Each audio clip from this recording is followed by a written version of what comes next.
भगवत गीता का अध्याय 1 का पहला भाग। जय श्री कृष्ण।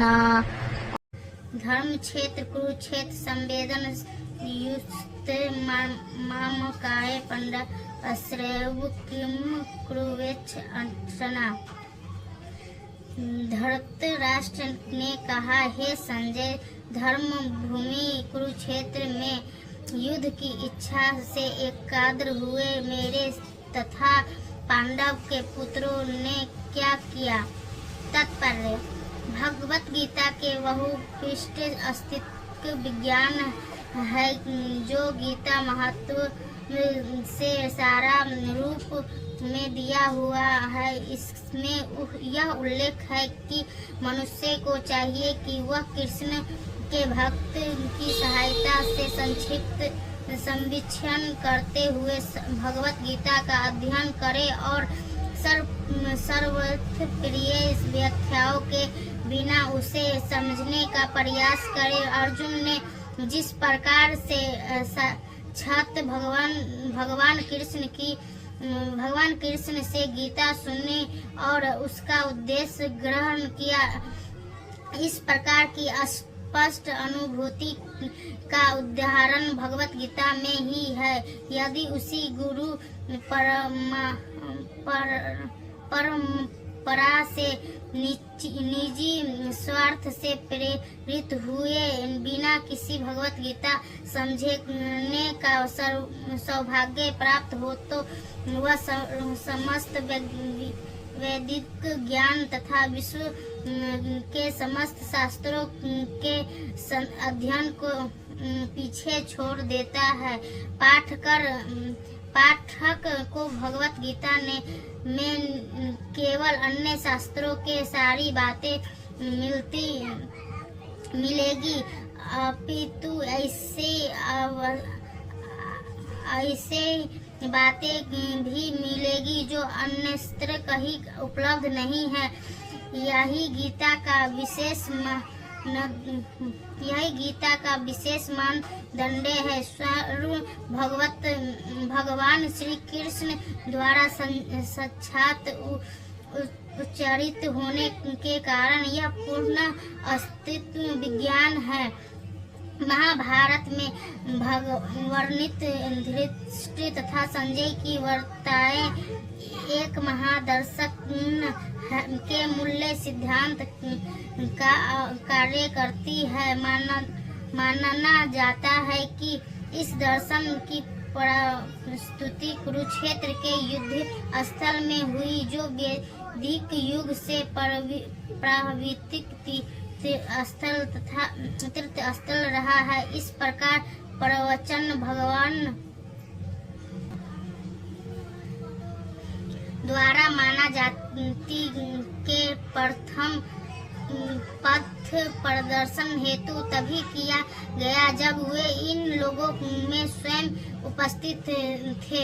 धर्म क्षेत्र शब्द सार्थक है क्योंकि कुरुक्षेत्र के युद्ध स्थल में अर्जुन के पक्ष में श्री भगवान स्वयं उपस्थित थे। कौरव का पिता धृतराष्ट्र अपने पुत्र की विजय की संभावना के विषय में अत्यधिक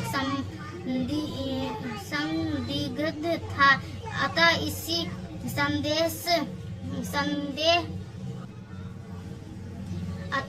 संदेश के कारण उसने अपने सचिव से पूछा, उन्होंने क्या किया। वह अश्रद्धा था कि उसके पुत्र तथा उसके छोटे भाई पांडव के पुत्र कुरुक्षेत्र की युद्ध भूमि में निरंतर संग्राम के लिए एकत्र हुए हैं। फिर भी उनकी जिज्ञासा सार्थक है। वही नहीं चाहता था कि भाइयों में कोई समझौता हो। अतः वह युद्ध भूमि में अपने पुत्रों की नियति भावी के विषय में असरता होना चाह रहा था। चूँकि चूंकि इस युद्ध के कुरुक्षेत्र में लड़ जाना था, जिसका उल्लेख वेदों में स्वर्ग के निवासियों के लिए भी तीर्थस्थल के रूप में हुआ है। अतः धृतराष्ट्र अत्यंत भयभीत था कि इस पवित्र स्थल का युद्ध के परिणाम पर न जाने कैसे प्रभाव पड़े। उसे भली भांति ज्ञान था कि इसका प्रभाव अर्जुन तथा पांडव के अन्य पुत्र पर अत्यंत अनुकूल पड़ेगा, क्योंकि स्वभाव से वे सभी पुण्यात्मा थे। संजय श्री व्यास का शिष्य था, अतः उनकी कृपा से संजय दृष्टि के कक्ष में बैठे बैठे कुरुक्षेत्र के युद्ध स्थल का दर्शन कर सकता था। इसीलिए धृतराष्ट्र ने उसकी युद्ध स्थल की स्थिति के विषय में पूछा। पांडव तथा धृष्ट के पुत्र दोनों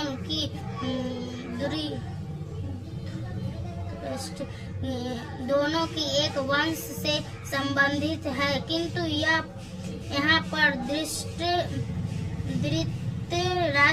धृतराष्ट्र के वाक्य में उनके मनोभाव प्रकट होते हैं।